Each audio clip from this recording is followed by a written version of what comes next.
Good evening, everybody. Welcome to FMA Discussion. This is episode 434, and tonight we're going to be going outside the box. We're going to be looking at WW2 combatives, and tonight we have Jason Schultz on, who's been studying this for quite a bit and with different people, and he's going to be able to advise us what books we can get if we want to get exposed to the subject and read about it. And also he'll reference us who we can go train with. And plus he teaches it as well. So we're going to be getting to that. And he's going to be doing some demos. So without further ado, here he is. If you're watching, tell us where you're watching from. Smash that like button. And we're just getting started.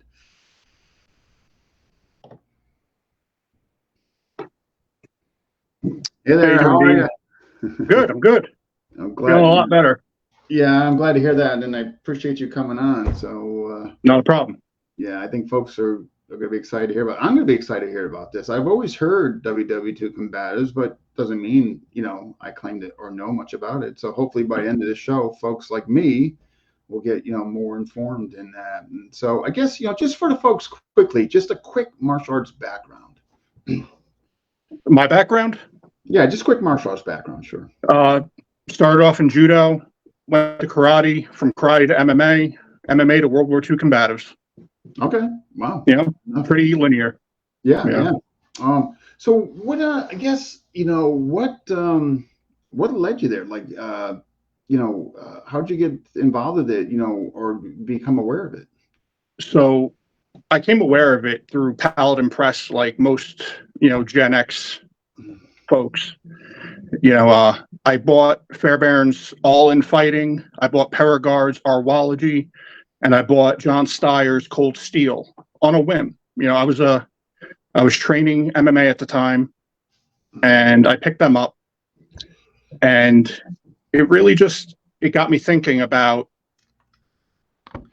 there's an easier way, or not an easier way, there's a simpler way to learn how to defend yourself than learning, endless combos, being in the gym 5 days a week, And it's just because I didn't want to compete. I didn't want to go to tournaments. I just wanted to train and learn how to protect myself better than I had learned. Because one of the things that traditional martial arts training, I believe, is lacking is the awareness and true self-protection training. They claim they teach self-defense, but these 1, 2, 3-step drills aren't going to prepare you for real-world violence.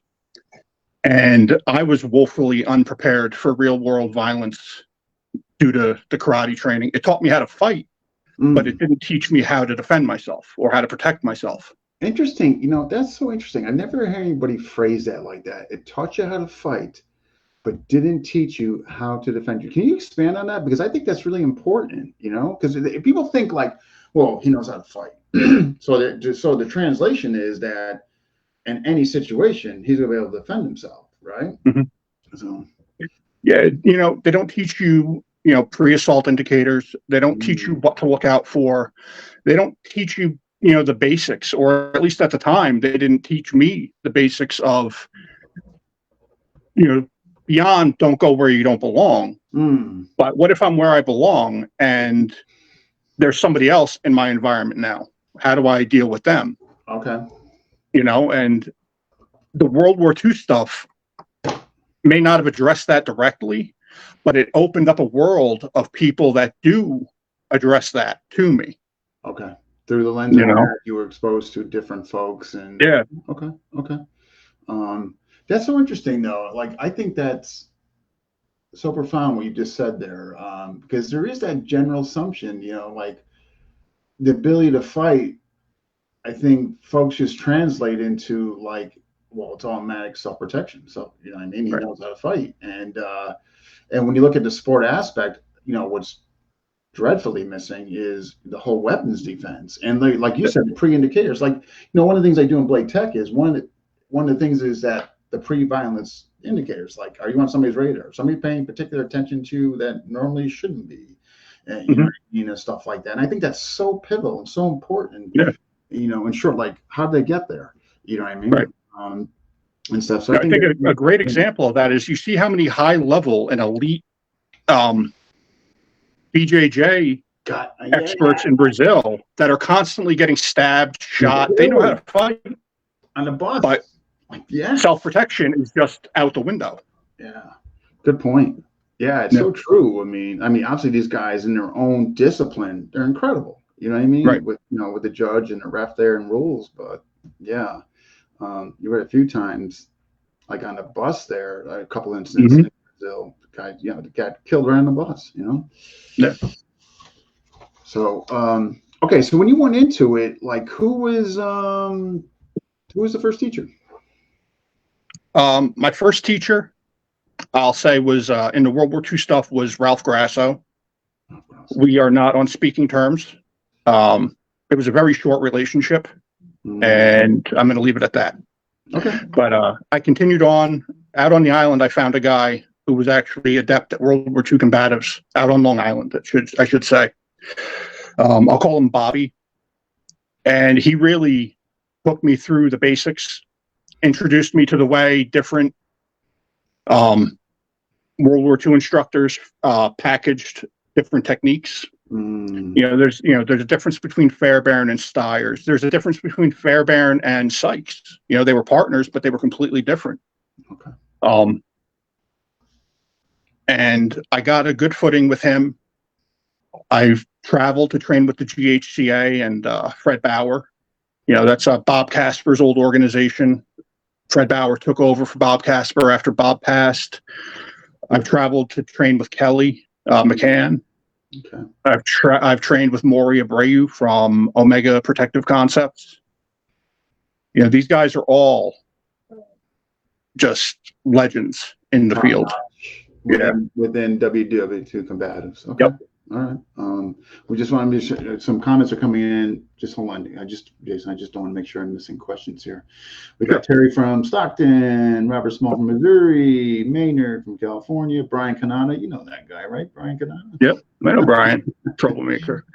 No, he's always causing trouble. We got Mike Raymond and Kevin Cooper, Brett Reese. All right, guys. Yeah, if you're watching, comment, ask questions. I'll definitely going to pay attention and make sure to come. Then I got your question, Brian. I'm definitely going to ask that. Absolutely. And Eric O'Brien, Goon Squad from Florida. So what was it that resonated with you where you wanted not only to go deeper, but seek these different folks out? Like what was it about the methodology or content that was really speaking to you? Just the simplicity of it.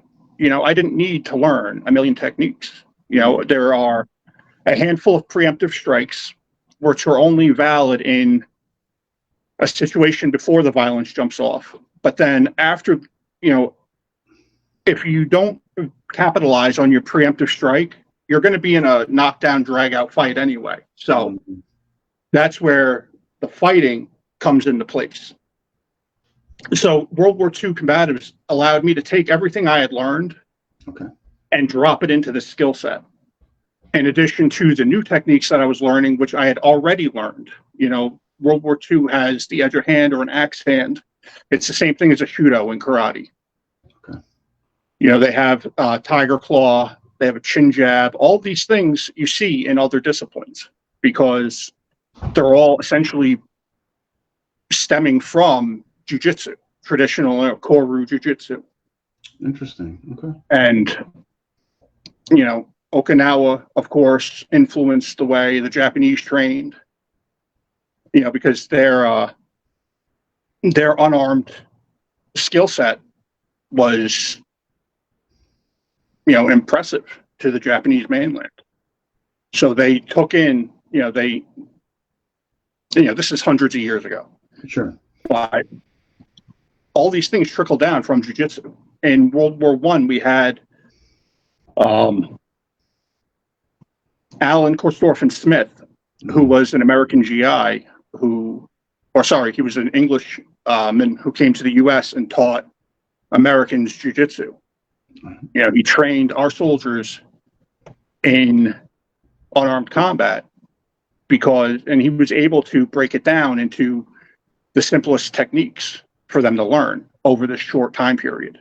Okay. And he traveled all around the country afterwards, teaching the same things. He wrote books, you know, and that was really where it all started, with the jiu-jitsu influence in military combatives. That's so interesting. Right. Now, I know you don't want to go into history. As a matter of fact, I think Yeah. we're going to bring Chris Anderson on that. But can you just tell the folks, I guess you're kind of already touching on it, but I guess everything that makes up what we know today as WW combatives, like I guess systems of influence. Yeah. So World War II combatives has been influenced by, you know, like I said, jiu-jitsu, boxing, catch wrestling, savate, you know, French fighting. I would never guess savate. Yeah, there's everything in World War II combatives. Yeah. You can essentially take the World War II mindset, stick it in, you know, any other unarmed system, ramp up the aggression, and you can make it work for you. Okay. Catch, man, that's something. You play around a lot with the catch wrestling? I trained catch years ago when I was doing MMA. Now when I teach grappling, I usually just call it submission wrestling or submission grappling, because people like to get their panties in a bunch when you say catch wrestling and you don't have a lineage. Oh boy. So I just call it submission grappling. Yeah, I know. You gotta like play it safe and shit. Yeah, I know. Yeah. So interesting though. Again, like what was known today, the system of influence. Again, I would have never guessed savate. You know. Yeah. But so you've gone pretty deep in it. I mean, you've traveled, you trained with these guys. I mean, you got a lot of exposure in this. Like how many years overall that you've been kind of focused on this?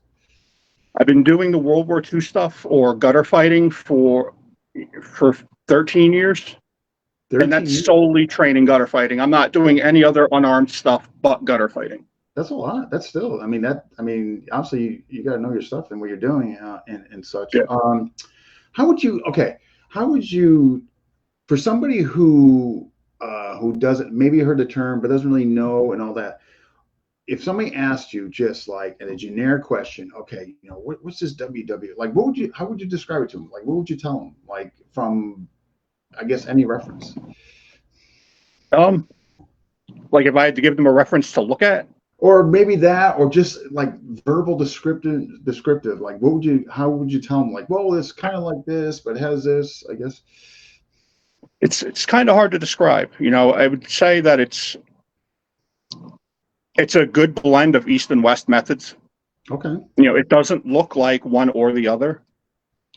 It's neutral of all things. You know, it's equally influenced by open hand and closed fist. So the preemptive strikes will most likely be open hand strikes, because you know if you close your fists up, they know violence is coming. But if you're in a fence or your hands are just open and you're talking, you know it keeps them offline. But if I had 3 words I would use to describe World War II combatives are the same 3 I would use to describe Medusa: simple, brutal, and violent. Simple, brutal. Because with World War II, you have to have a mindset of artifice and vehemence. Artifice because you have to, you know, go into that self-protection angle.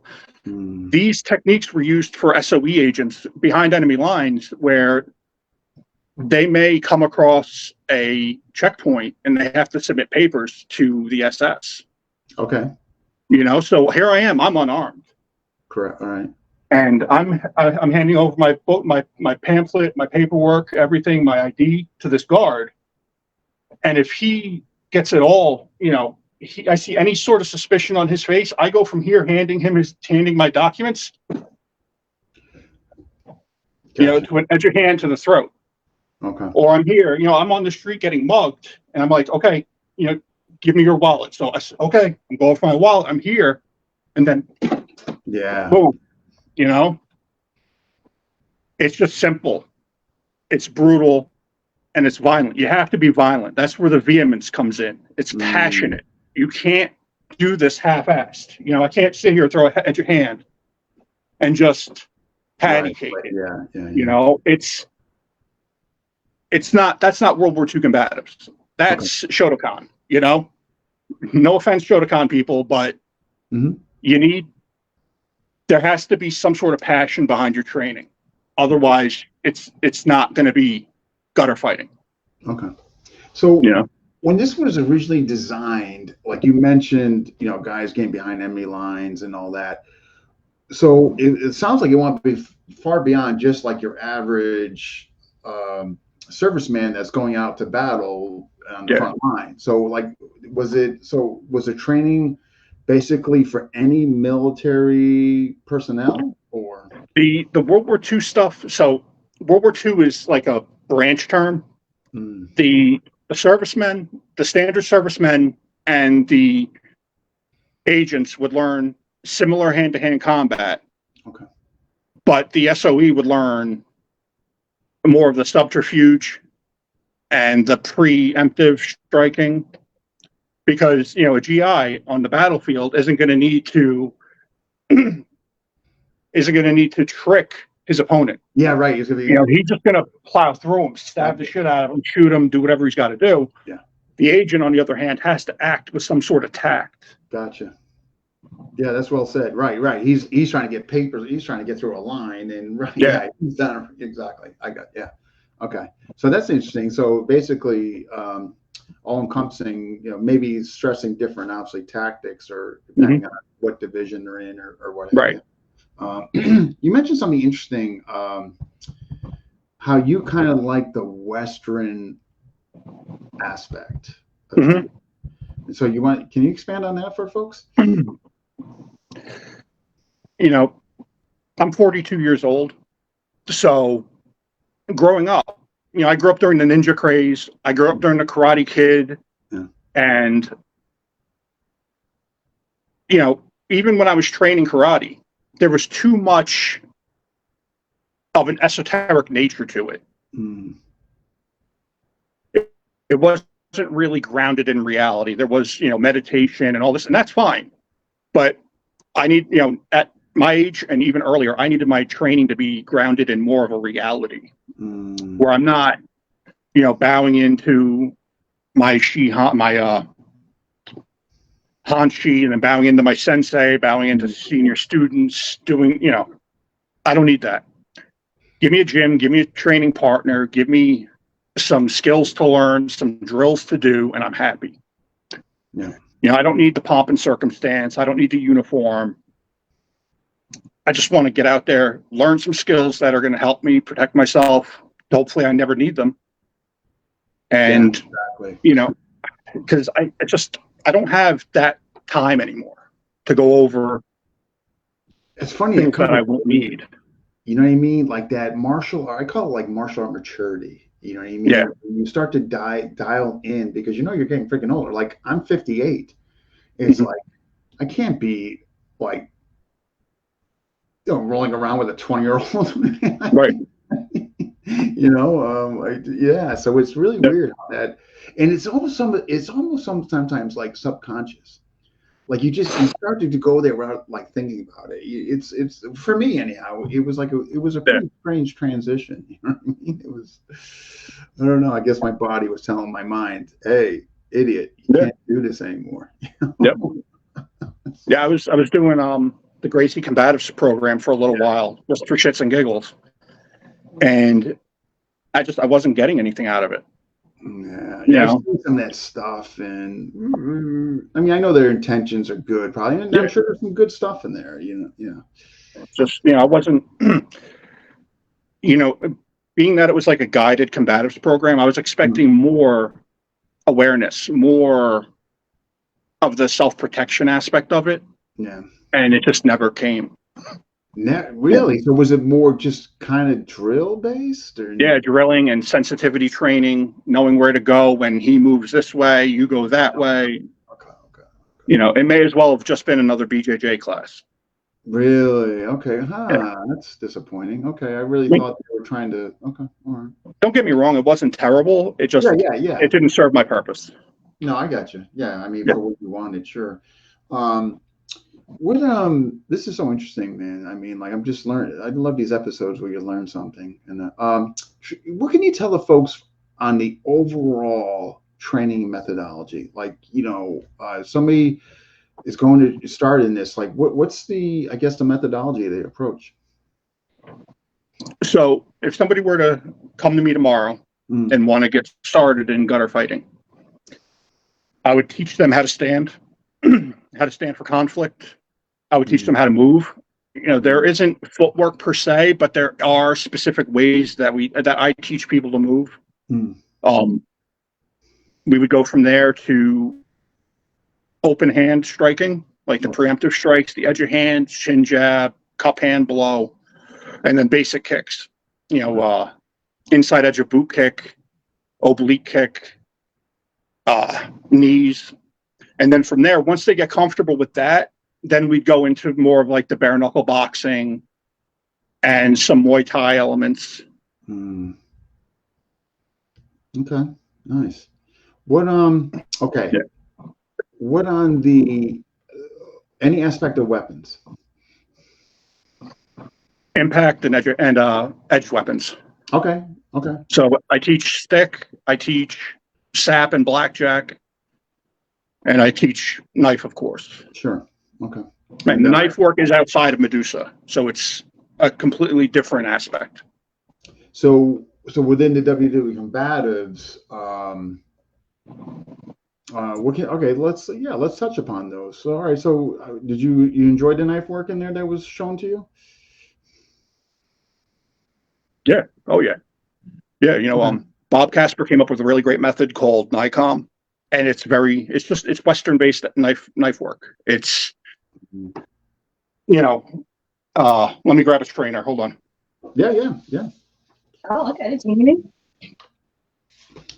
All right, now this will give me time to catch up with the comments, see if I missed any questions. I've been doing that as of lately, but not with intention. Then I think it's just Brian's question. I definitely get that question in, Brian. Fellow Cold Wave man. Brian Kanani. All right, I'm back. Got my screwdriver. Okay. So NICOM, they have 4 slashes, 4 thrusts, or 4 slashes, 5 thrusts. This is just what I was taught years ago. Mm. If they've changed their methodology, they've changed their methodology. Wilton, if you see this, I'm sorry. So they stand guarding the face with the offhand. Okay. Weak foot forward, strong foot back, strong side back. Okay. The weapon, the pommel, is braced on the hip like this. Okay. So you can't really see the length of the blade. Interesting. Okay. Okay. So that's called the hidden distance. They don't know, if you draw right away, they may think you're just going into a boxing stance. Mm. They may not see that you have a knife in your offhand. Okay. So from here, the first slash is you punch it out from the hip into the side of the neck. Okay. All right. So you're punching from here to here. Nice. Okay. And you cut it across to the opposite hip. Oh, so you're okay. All right. And then, so this is where it differs from Medusa. Obviously there are no slashes, but here we have a slash cut across. Mm. And to bring it back, we just punch it in backwards. So what I'm doing here is I'm coming from here, from the opposite hip, up to the side of the neck. Gotcha. And dragging it back across while checking with my offhand. After the back, I gotcha. Right. Okay. And then the same thing lower for 3 and 4. You're just going across the abdomen with the same type of motion. Okay. The thrusts, same targets. I'm in my opening stance, and I just pop the blade in. Mm-hmm. So I'm not here anymore. I'm here. Right. You're going, okay. And then we J cut out.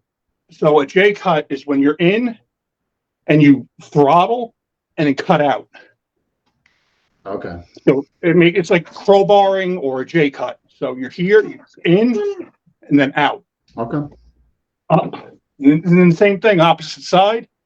So thrust number 2, I'm coming from the left hip back into the neck, check with the offhand, and J cut out again. So I'm here, J cut out, and check to help remove the knife from the tissue.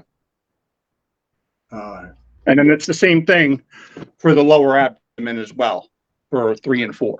For 3 and 4. And then 5 would be coring. So 5 goes into the center, either up into the perineum, up under the xiphoid process, or up under the chin. So you're coming right up the center of the body. All right, anything up the center. Okay. Perineum. Okay. Yep. Okay. Wow. And that's pretty much. That's the basics of the World War II knife stuff. I mean, the dagger system that I'm not really familiar with. I'm starting to learn it, but that's something else. Yeah, that's. I mean, but much you say, it's literally to the point. I mean, what? Okay, on the, I guess the blunt weapon. What would they use? I mean, back then. I mean, anything from rifle stock to whatever, or just anything. Anything. You know, a rifle stock, a stick, a metal pipe. You know, whatever they could get their hands on. Pretty much seeking bone, right? Head. Oh, okay. Yeah. Right. Yep. So it is then kind of covers. I mean, far as not so, and on definitely some ground stuff. Heavy in the takedowns, a few takedowns. What's that? I mean, a few takedowns, and then some groundwork, right? Yeah. Okay. All right. So it's all right. So it's fair to say, a complete system then. All right. Yeah. No, it definitely is, and people think it's not. Yeah. You know, they'll say, well, they used to say that the World War II guys can't go to the ground. They don't know how to fight on the ground. There's plenty of proof in the old manuals that they did train ground fighting. Okay. You know, they were heavily influenced by jiu-jitsu. Why wouldn't they fight on the ground? Yeah, right. Yeah, yeah. You know, they're not going for arm bars. Yeah, yeah. But they do teach the fight on the ground. Yeah, gotcha. Yeah. So you've had some different teachers and exposure. Can you speak a little on them, and I guess maybe their different approaches and methodology, but I'm sure they all came to a center point, Yeah. So I first trained with Fred Bauer in the GHCA years ago. I went to Jersey to train NICOM with them, and then we linked up again to go over their entire curriculum. Okay. And Fred Bauer was welcoming. He was open. You know, he was willing to share all of his information with us. And, I have a good relationship with the GHCA guys to this day. Nice. After that, I trained with Kelly for the first time, and that just blew me away. Like, he is just an encyclopedia of combatives. Wow. And after Kelly, the first time I met Kelly, I also met Maury Abreu, and we linked up then, and I trained with Maury a couple of years later. Over a weekend, we went over his curriculum, and again, I've stayed in touch with Maury. Maury actually called me to attend Kelly's Hindsight 2020 in New Jersey 2 years ago, when it was postponed due to COVID, and that's when I linked up with Kelly again. And Kelly's really the one that is behind why I'm out teaching gutter fighting. Yeah. He basically told me to shit or get off the pot, Okay. Yeah, you're right. And you get out there and start spreading. Good on him. Yeah. I mean, maybe for the folks who don't know, I mean, he's kind of quote unquote grandfather, right? I mean, yeah. Okay. Yeah, he's the godfather of modern day combatives. Yeah. And he was part of MARSOC. You know, he's retired from the Marine Corps. I think he retired as a major. But he was, you know, he did security work in Iraq. He was in the Eastern Europe during the late 90s. Oh, wow. So he's seen some, okay. All right. He's seen some stuff. And, you know, he's the one who taught me, don't go anywhere with a knife that you wouldn't go without a knife. You know, a lot of people think that knives and weapons are these great equalizers. But if you wouldn't go someplace unarmed, why in the hell are you going to go there armed? You shouldn't be there anyway. You know, right there's step one in self-protection. Don't go where you don't belong. Yeah, right. I mean, yeah, that's a good point. Yeah, exactly. Yeah. You know, it's pretty simple, right? Yeah. Geez. Yeah. And so who, like, Kelly McCann, I mean, that name, I mean, you know, whether you've ever trained or not, I mean, you know, that name is definitely known. I mean, just now, I mean, incredible, like, significant impact, are you right? I mean, far as like what he's created and far as, you know, influence, and I mean, you know, just, wait, I'm trying to make sure not. Yeah, I don't think there's anybody more respected. Maybe Craig Douglas, but I don't think there's anybody more respected in combatives than Kelly. Craig Douglas, I've heard. Okay, and he's Craig Douglas. Why is that name familiar? He's South Narc. Okay, I got to buy. Yeah, the whole ShivWorks collective. Yeah, ShivWorks. Yeah, oh, yeah. Craig's behind ShivWorks. That's why I know that name. ShivWorks. Yep. Okay, yeah. All right, good. And have you trained with him? No, one day. He's on my short list. Oh, he's on. Okay. We're gonna get to the bucket list down the road. Okay. Yeah. All right. So, I've heard, definitely his name's come up. What So you mentioned the notables in the industry and all that. Who, like, I guess what I want to know is, before we get into the gutter fighting versus being the precursor, well, let's get into that. All right, gutter fighting. Sure. You during the test run, you kind of mentioned that was the first reference before it came WW2 combatives. So, Fairbairn referred to his system as Defendu originally. Well, originally he released a book called Scientific Self-Defense, and then he released Defendu, and the empty hand system was referred to as Defendu from that point on until World War II, and then he started calling it gutter fighting. Okay. All right. At that time, gutter fighting was a slang term in America that basically just referred to anybody who was willing to go all out in a fight. Gotcha. A lot of boxers were referred to as gutter fighters in the media back then. So we're talking like pre-1940. We're talking like 1910s, 1920s. Okay. Interesting. All right. And then that name kind of dropped off and went to WW2 combatives? No, it's just a World War II combatives is just a blanket term. It's just an umbrella term. Yeah. Okay. All right. Okay. Yeah. Because you have Fairbairn, you have the Stiers method, you've got the O'Neill method, and all these things are derived from World War II. So World War II is really just the blanket. It's just the blanket for the other systems. I got you. Yeah. Okay. And so when you say these different methods and all that, I mean, I'm sure there's more parallel than more commonality than differences. Very much so. Okay, so maybe just an approach. Their approach might be different, or okay. Yeah. Okay. That's essentially all it is. Yeah. Okay. Yeah. All right. So the V5 manual. Why is this significant? The V manual. Mm-hmm. The VS manual, the V5 manual. Oh, the V5 manual. Yes. Yeah, that is, man, it is probably one of the most comprehensive unarmed combat manuals out there. Okay, so a must read then, or a must have. Yeah, you definitely want to get a copy. Check it out. I highly recommend it to anybody. Okay. Everybody will find something of merit in that book. And it's in my top 3 World War II manuals. Wow. And that's easily accessible? I mean, like Amazon or? No, sadly, I haven't even seen a PDF of it. You can Really? get original prints off of ABE Books and eBay at times. Paladin Press released a reprint of it, but I haven't really seen those hit the market either lately. I've seen more original printings hit for, we're talking $60 to $100 usually, which isn't too bad considering. Yeah, yeah. Okay. I mean, so all right. So that's a must-have, and doesn't sound like it's readily available. But if you No. search hard enough, you might be able to get it. Okay.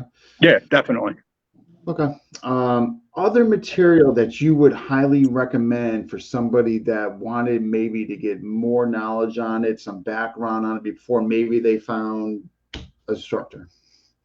So, book-wise, I would recommend John Steyer's Cold Steel, Rex Applegate's Kill or Get Killed, and Gordon Perigard's Arwology. Okay. Wow. Arwology and Cold Steel are phenomenal. Applegate is just something that everybody should own. Applegate. Okay. And that was by who again? Applegate? Rex Applegate wrote Kill or Get Killed. I'm writing this down. Rex Applegate. Okay. Yep. Actually, this question just came in. I would love to hear his top WW Combative book list. And you're kind of going through it. Yep. Wow. Okay. Rex Applegate. And then like video instructional wise, I would recommend Jim Grover's Combatives 1, 2, 3 from Paladin Press. Jim Grover. That was that was Kelly McCann when he was still active. He had to work under a pseudonym.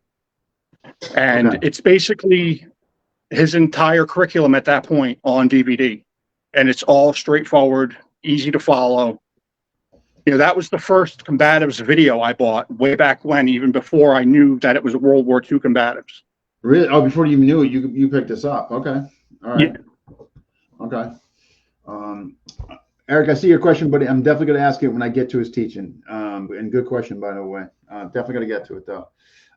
Joel said, Joel right here is just kind of said it. The Kelly McCann is amazing.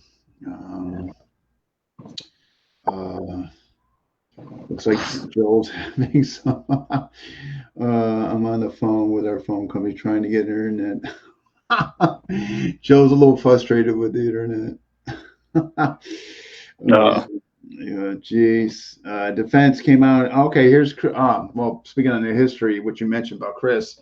Defend Duke came out in 1926. Scientific Self-Defense 1931. Okay. Yeah. Oh, okay. I had it backwards. Yeah. I mean, but like you said, though, I guess he's the guy on the history. So he is the guy. Yeah. So we'll definitely have to get him on. Let me just see here.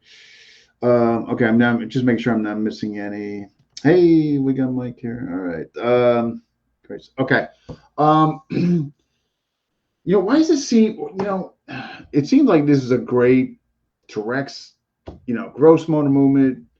I'm seeing nothing really fine, not drill based, not really memorization. Why do you think it's not more popular than it is? I mean, like, what do you think? What's your opinion on that? 2 reasons.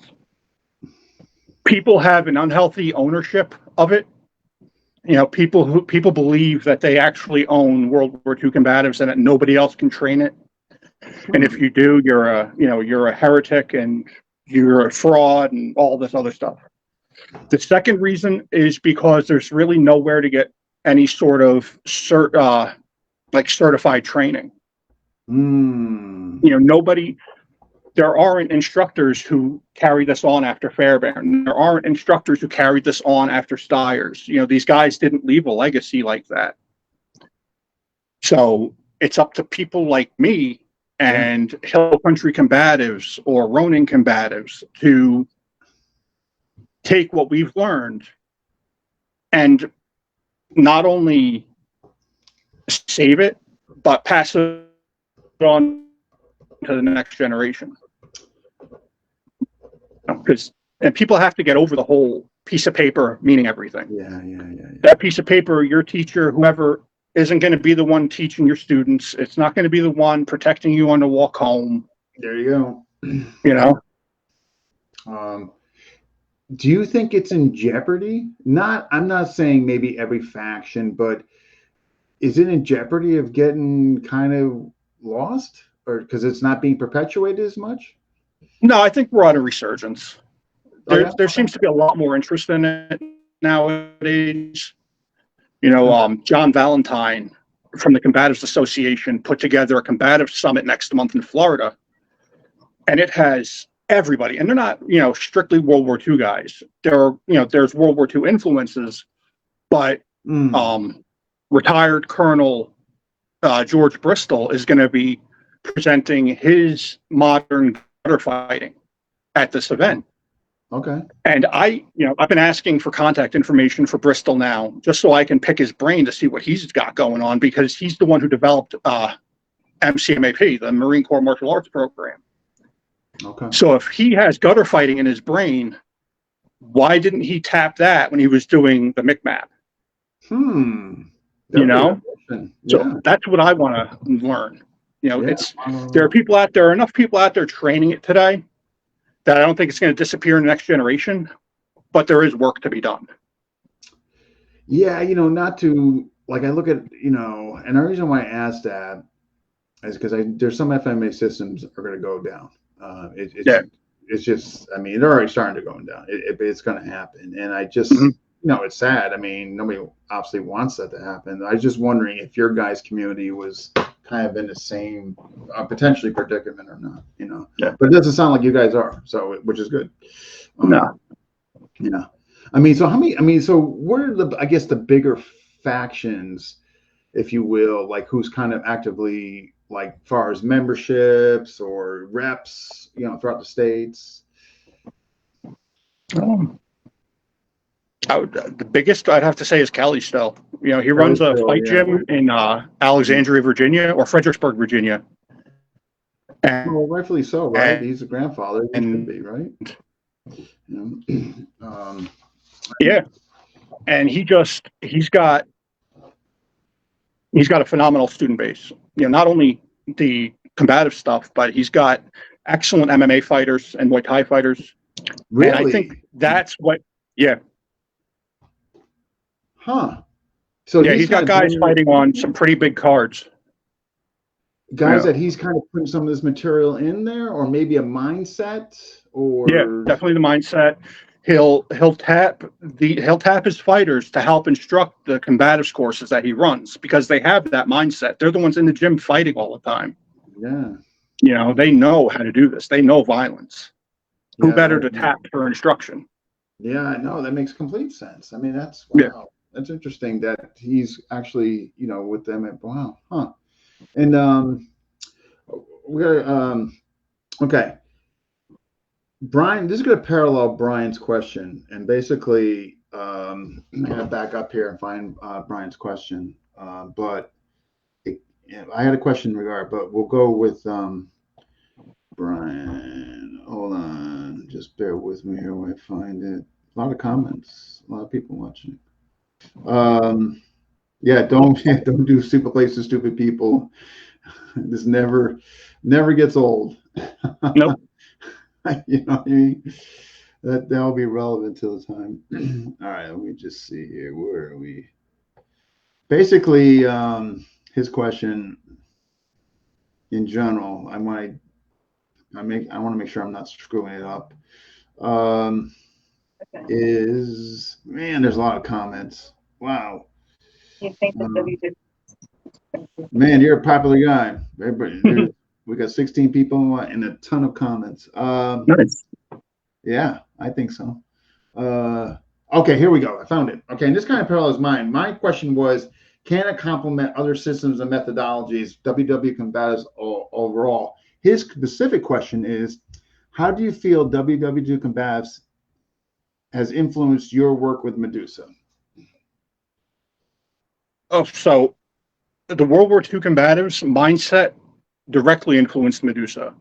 I wrote that manual to be as simple and direct as the World War II manuals.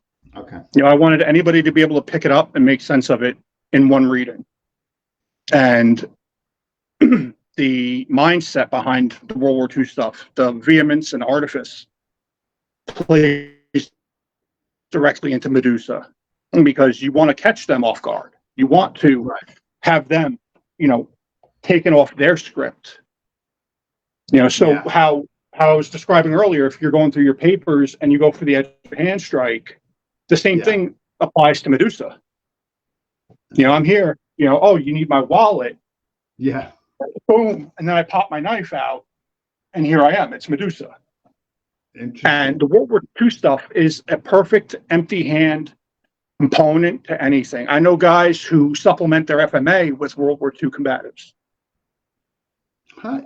Just because it's like, yeah. I mean, particularly the pre-vines. Like one of the things FMA, I don't think there are a couple things I think FMA could do a better job at addressing. But one of them is, I look at these systems, and I might have mentioned this before, but like I don't see anything in the pre-violent.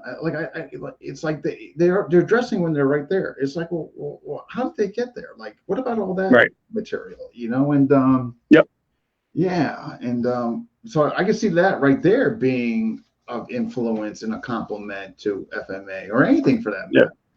Right. And the mindset too. I mean, overall, the mindset. Get out of the sparring, dueling mentality. I mean, this guy is going to try to, great bodily harm, right? Yeah. Anything else you think, as far as let's talk in terms of FMA. Like, if you were teaching FMA, like, what would you bring from WW2 combatives?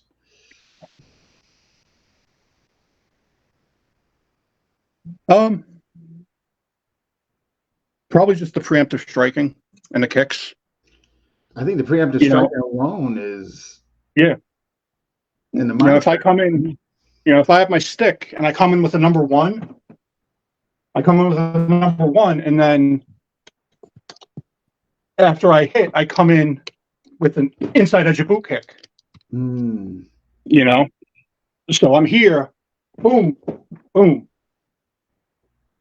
It all plays off each other. You just need to know where the pieces fit. Yeah. I mean, I think, yeah. All right. You're obviously teaching it. When did you, when did you start teaching it? I started teaching probably 8 years ago. Okay. Took some time off. A lot of backbiting and just shit talking in that community at the time. Given certain groups. Sounds like a community. Imagine that. About. And I was ready to just hang it all up until a couple of years back when I had that come to Jesus meeting with Kelly. And he said, thank God that happened, because I mean, I'm sure you're doing great stuff with it. So all right, so about 9 years ago, and so tell us about it. Like, I mean, not that it's important on that. I'm just trying to give folks an idea of what it's about. Like, a student comes to see you. You bring them through. Would the student express interest that they want to carry on and teach it to? Like, I mean, is there levels, incremental levels? No, it's essentially the same way I teach Medusa, where we'll go over the basics and I'll have you show the basics back to me. Once you get the basics down, then we'll go to the next level. Gotcha. Where Medusa is just that one level and then you're certified. The gutter fighting is, I'm teaching somebody open hand striking, preemptive strikes, chin jab. I'm not going to say, okay, no, go out and teach once you learn how to preemptive strike. Next is you got to learn how to fight on the inside. So if I'm here, my preemptive strike fails, I got to know how to box. I got to be able to throw a jab and a hook. I got to be able to get inside and do work. Okay. Otherwise, my preemptive striking is just a fancy show. That's whiz kid nonsense where you're not going to win a fight just throwing, at your hands. Now if you were to edge your hand, pull them down and start cycling hammer fists to the back of the neck, that's a different story. But you just preemptive striking and going through the preemptive strikes, trying to link them together in combinations. Okay. Yeah. We have time to learn how to throw closed hand punches. They didn't have that opportunity in World War II, which is why they didn't train it. Interesting. They didn't have the time. Okay. Right. They were going through these courses quickly. We have the time, so why not train properly? Absolutely. Yeah. I'm not going into battle next week. I'm not getting dropped into France in a month. Some are I know what I'm doing. Yeah. Right. You know what I mean? Yeah. Wow. Interesting. So you started teaching. Okay. So when you teach it, you standalone program. You're not mixing, matching, or No, standalone. standalone. Okay. Yep. Yeah. For the integrity of the system. I think that's Yep. yeah. And your point now, you must be, but your program must be pretty unique because all the different people you train with. As far as like influences. Oh, yeah. Well, so Kelly was a part of the GHCA at one point. Mm. He was friends with Bob Casper. They were partners in, I think, PDM, personal defense measures.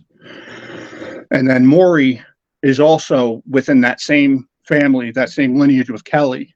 Okay. So everything I learned from them is pretty much not the same, but in the same vein, I'll say. All right.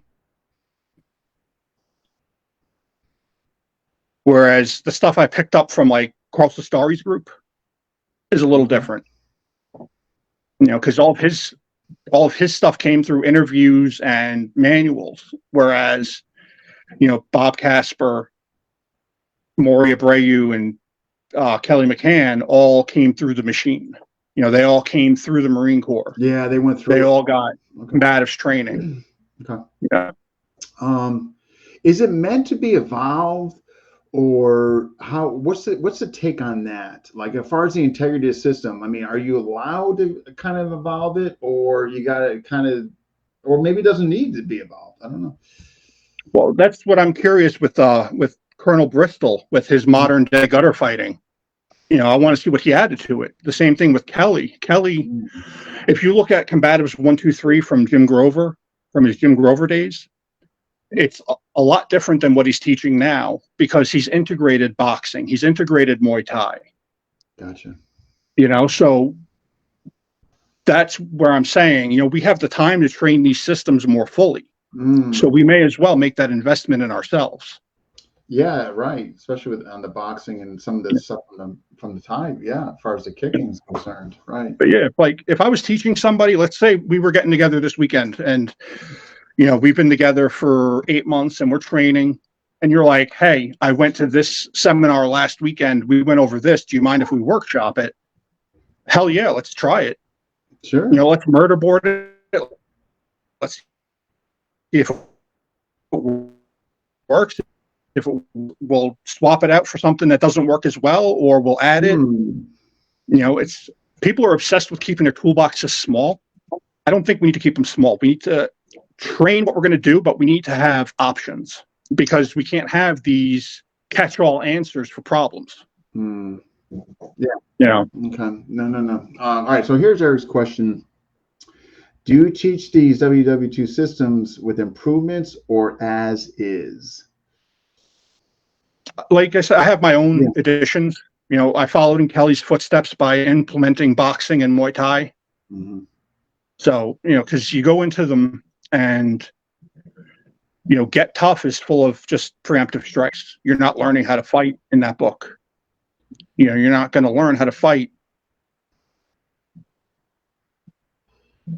from people who were, how am I going to phrase this?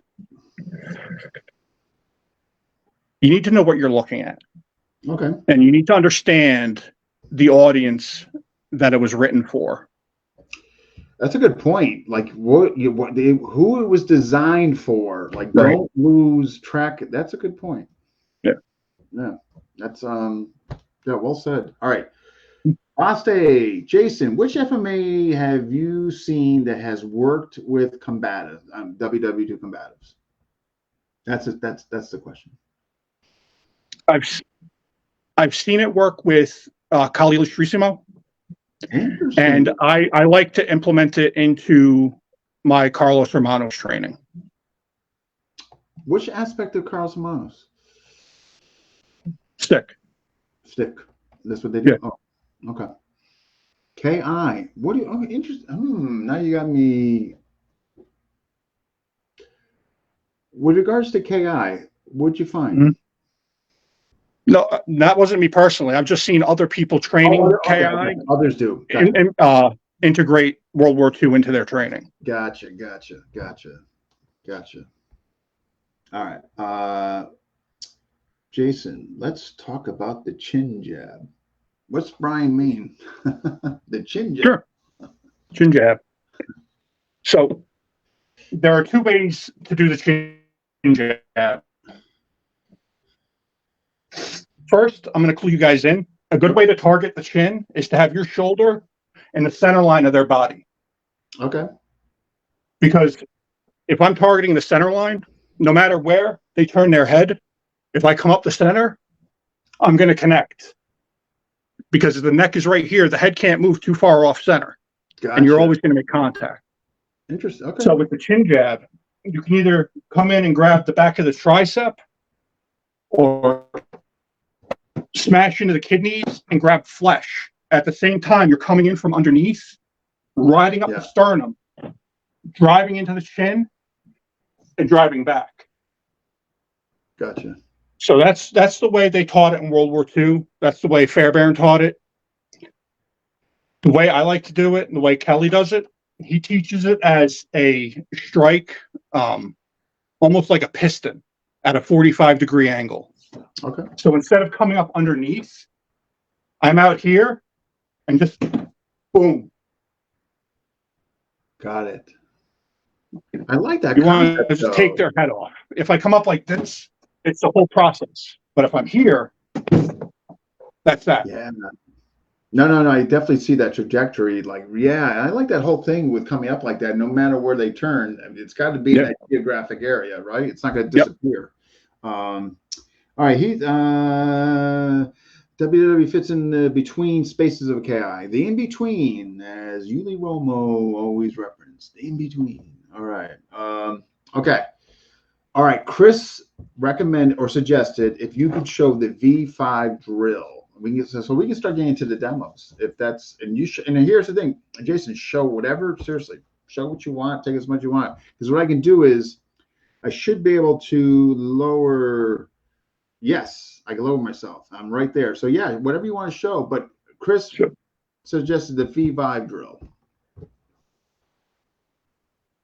So yeah, I'll show the V5 drill. So the V5 drill, let me back up my camera a little bit. Sure. Okay. So V5 drill, you're standing in a fence position. So it's tiger claw. Sorry. No. Jesus. I'm having a brain fart. Sorry, I have it all the time. Don't worry about it. Tiger claw, knee, elbow, back elbow, at your hand. Okay. You know, tiger claw, knee, elbow, back elbow, at your hand. Very simple. You know, and it can be modified to go against two people. So if you're here with the elbow, if he's coming in from over here, come with the elbow and the other hand. Nice. What about show any of the weapon material, whatever, or comment, whatever you want to show. Yeah. I mean, I've went over some of the preemptive stuff earlier. Yep. There's not really a whole lot to show. Okay.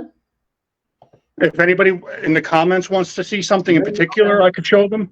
Yeah, perfect. All right, folks, if you're watching, give us some suggestions that you would like Jason to demo. Whatever you'd like to see. Let's hear it. Snap cut. Mike Raymond. Snap cut. That's Mike Raymond. That's his request. All right, so snap cut.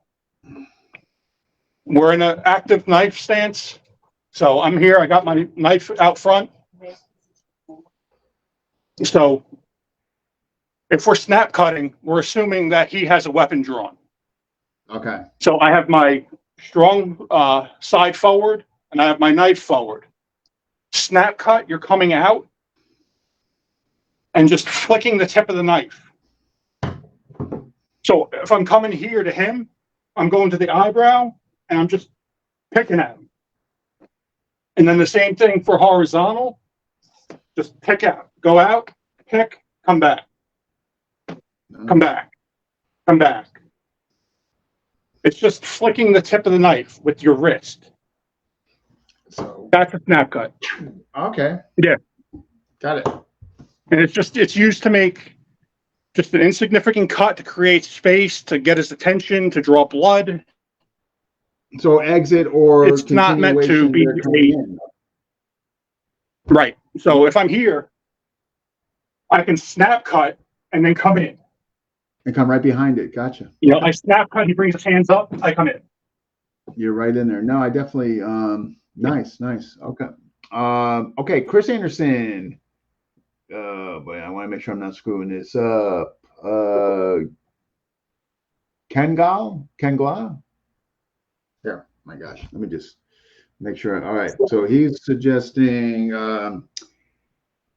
Kengla. Kengla. I don't know if that's Kengla. something he wants to see, or I'm not sure. It could be. I'm not sure. Hey. Triple punch. I'll look up Kangla. Yeah, I'm not sure what Kangla is. I'm drawing a blank on that one. So Chris, if you could just maybe just explain if there's something you want to see, sure. And all right, Ray. Oh, Ray Floral. Hey, good to see you. It's a Long flag time. company. Okay. Bosse wants to know if you could the whatever punch, the Swivel punch? Swivel. Sure. Okay. Stick All right. it. Don't make it sticky knives. So swivel punch is easy. Vertical fist. We're going to be striking with either the top two, middle two, or bottom three. I don't care what you guys hit with. Okay. I hit with the top two from my karate days. So Okay. swivel punch, I'm here. It's a double hip motion. So we're going to come back, and then we whip into them. So back, whip in. Back, whip in. Here. Boom. Boom. Nice. Okay. It's all that double hip motion makes it so you don't have to move into the punch. Got it. Okay. Yeah. So if I'm here and I'm just punching from the shoulder, it's going to hit him. It's going to hurt him, but it's not going to be the same. As what you're doing with the hips, sure. Okay. Is there any? All right, we got a couple other suggestions coming in. That's okay. Are there any unique details to grip or grip changes that he might like to share? Grip changes, grips or grip changes? No. No, I mean, no. Okay. No, I'm not if you're talking about gripping knives, I just hammer grip, ice pick grip. Hammer grip. That's it. Yeah, reverse grip. And if you're talking about grip fighting in judo, grabbing the sleeve and cupping your fingers inside the sleeve is a good way to maintain contact. Okay. Yeah, just a little nugget. That right there. Yeah. Okay. Oh, you know what they're all referencing? The combative stick system as far as the Kengla. Oh, okay. Okay. Yeah, I don't have a stick handy right now, so. All right, guys. All right. Let me just see. Kevin Cooper, the rear choke. Wait, let me just see here what he's asking. Okay. The R-wordology lock, rear choke. Oh, the R-word deathlock? R-word. Okay. That must be it.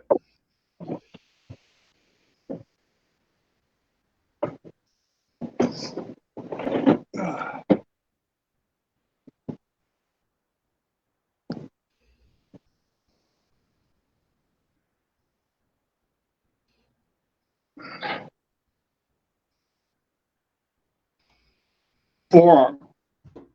Over the Adam's apple. Okay. It's just like an RNC, Okay. except you're going with the forearm over the throat instead of going to the elbow and squeezing from the sides. Got it. You're going to the front. Which is a lot worse. Yeah, I felt Yeah, that. you're going for the wind choke instead of a blood choke. Yeah, that But is. this will cause him to panic. Yeah. It's not going to cause him to go to sleep. And then from here, you can drop back and break the neck. Yeah. And also, from this point is the Marine Corps death strangle, which is the same thing except it's palm to palm. You just grab it. I tell you, that is so more painful than getting into V of the V choke from, yeah, that's a Yeah. nasty, people need to feel that. That is Yeah. nasty. Yeah. Yeah, that's, folks, anything else? Now's the time. Submit your request. Okay. What does it say there? What, okay, let's get the if any more requests come in, we got here. Okay, so Chris asked, who haven't you had a chance to train with that far as WW combat that is on your bucket list? Who haven't I trained with yet? Yeah, that you would like to, that's quote unquote on your bucket list. For World War II combatives, my bucket list, Den Martin over in the UK, the Liverpool Gutter Fighters. Okay. From his World War II influence, I would say Craig Douglas, of course. You know, a lot of his early Shiv Works, empty hand stuff was World War II based. Number 3, Chris Anderson. Because I want to learn, I want to learn the Feldenkrais method from him. What method is that? I'm sorry. The Feldenkrais method. Okay. Okay. We got Ryan here. Okay. Nice. Nice. So those are your 3. Okay. Those are my 3. Well, you got to make it happen, sounds like. Yeah. I got to get to Canada and train with him. Yeah. Okay, here we go. Okay, Ray from the Durahold. Ray Floro would like to know, are you familiar with the Durahold? And if so, he'd like to see it. I am not. That's new to me. Or so, Ray, Maestro Ray, if you can get maybe it's another name or maybe a little more. Or he could contact me and we could figure this out together. Okay, there you go, Maestro Ray. Blood Hill Combat Club from Ryan. Okay. What all right, so okay. Those who want to again, wait a minute. Oh, he's saying it's from the Arwology. Oh, okay. I'm gonna have to revisit the book. Okay, all right. Yeah, Chris Anderson just also said the same thing. Willing training partner Kevin Cooper. Okay. All right, those are some of the comments. Okay, if folks want to get a hold of you, like what is the train like? Best way. They could contact me on Facebook, or under Jason Schultz, or they could find me on Instagram under Blood Hill Combat Club or Ben K Sohei, BENKEI _SOHEI. And I'm now on TikTok under that same name. So I'm pretty findable. I was gonna say, yeah, right. They shouldn't have an issue finding you. And then okay. And so when you offer, I guess, your training, like, so in other words, like for the folks that were gonna come, like, do you offer online in conjunction with coming to see you both, or how's? I prefer to do it in person. It's a lot easier. We can go over a lot more stuff. I will do the basics over the phone or over, virtually. But I really do prefer to have it in person because we can cover so much more. Yeah, I mean, like, in other words, like if they were seeing in person, it might probably be a nice supplemental they could do with a training partner, over the phone and all that. But right, yeah, something like that, I could definitely. We got to link up. What we got here? So this is from Ryan. We got to link up, all of us, me, Jay, and Dino. Yeah, I would love that, Ryan. Absolutely, I would love that. Okay. Lindsay's listing your Instagram stuff. Okay. Thank you, Lindsay. It's very nice. Yeah, it's my wife. Oh, okay. Oh, nice. Awesome. It's very nice of her to do. Thank you. Okay. Here's Ryan's also commenting again. Last time me and Jay linked up, it was deep in algae season. Yeah. Okay. Yep. We'll be seeing each other again soon. Yes. Plus, you got a event. Don't you got a fall event you do like beat Thanksgiving or something about Thanksgiving? Oh, Thanksgiving. Yeah. I gotta start planning that. Thanksgiving. Thanksgiving. It's usually the Saturday before or after Thanksgiving. That sounds very interesting. Man, bunch of guys getting together and yeah, and if people want to come and teach something they know, I'm more than open to sharing. You know, that sounds. And here we go. Thanksgiving, be on the lookout. Yes, but be careful. Ryan says, plan on it, homie. All right, Ryan. Yep. Looks like me and you need to get together and make this happen. I'm okay, Brian. I'm gonna try for Shank. Brian, if you're going to Thanksgiving, you gotta let me know. Not that would be the only reason for me to go. I would like to go. I just think being around you guys, that would be fun. You know, seeing all these different methodologies and folks. I've had more fun getting together with guys after training, than actually training. So, if Thanksgiving comes around, we'll have a blast training, but I guarantee we'll have a better time afterwards. So here's the thing now. No, wait, like they're not. So you got Ryan coming, right? Mm-hmm. Okay. Are they all like big guys? No, they can't all be big guys like you. No, I'm the biggest. Well, with the I'm gonna walk there and there's gonna be with the exception of Mike and Steph. You'll be like, you gotta be. Oh, thank you, Grace, Lindsay. I appreciate that. We'd love to have you. That's very nice of you. Thank you. And dinner afterwards. She a good cook? When she cooks. Oh, hey! You were supposed to say she is the best cook, period. Jason is definitely huge. Yes, Ryan. This is apparent. Yes. This is, I'm about Brian, I'm 190. You guys got weight on me.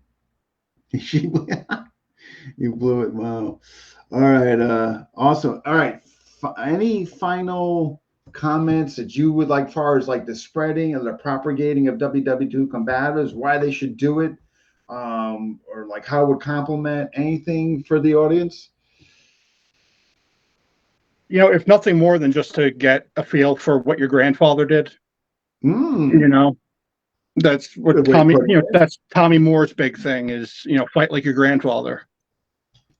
And that was the greatest generation, so why not?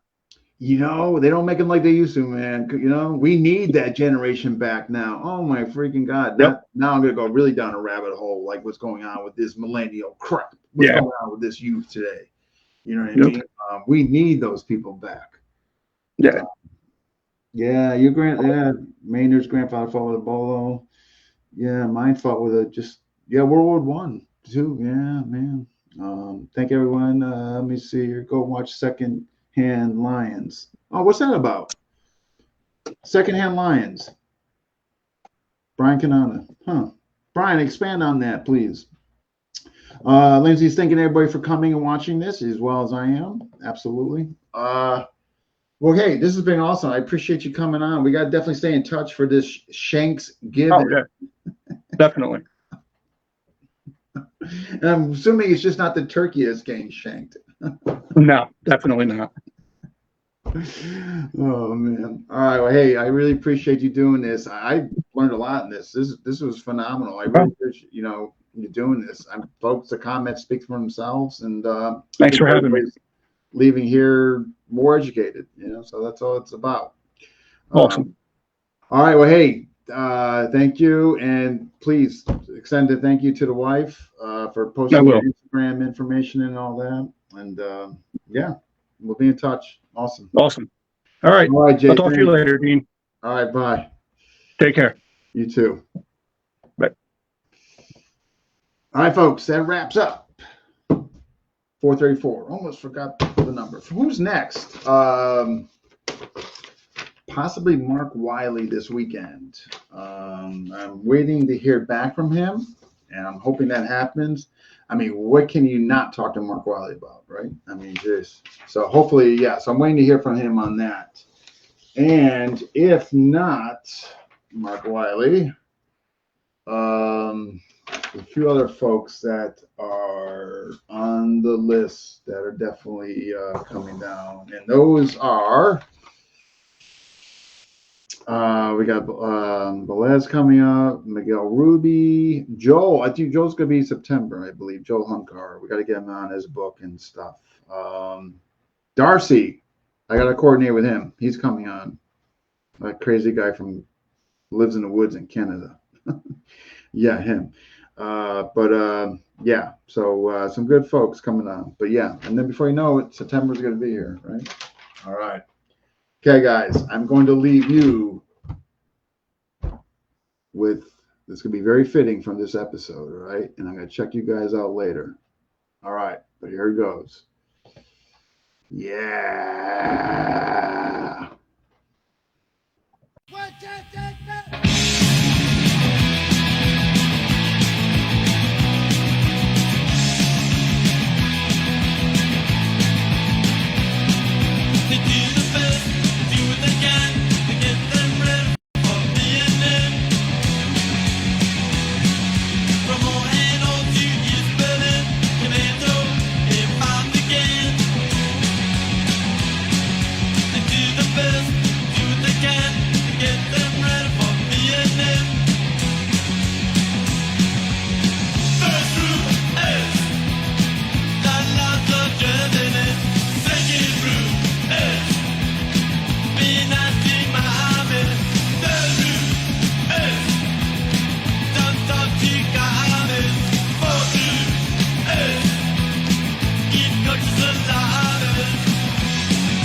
Wait for it.